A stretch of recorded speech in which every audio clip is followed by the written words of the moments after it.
Para sa video lecture na ito, ating tatalakayin ang opinyon at katwiran.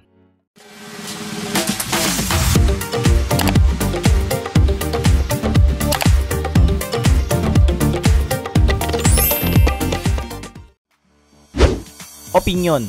Ang opinyon ay isang pananaw ng isang tao o pangkat ng tao na maaaring totoo pero pwedeng pasubalian ng iba.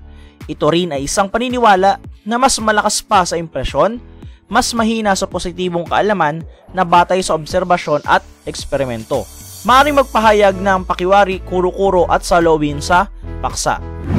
Halimbawa, sa aking opinyon ay dapat nating timbangin ang mga bagay-bagay upang makagawa ng desisyon. Katwiran.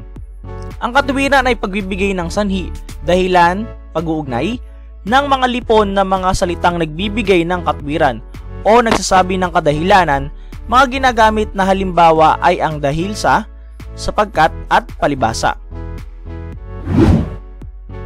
Halimbawa, hindi siya nakapasok sa eskwela sapagkat malakas ang bagyo. Lubhang mahalaga ang araw-araw na interaktibong pakikipagtalastasan.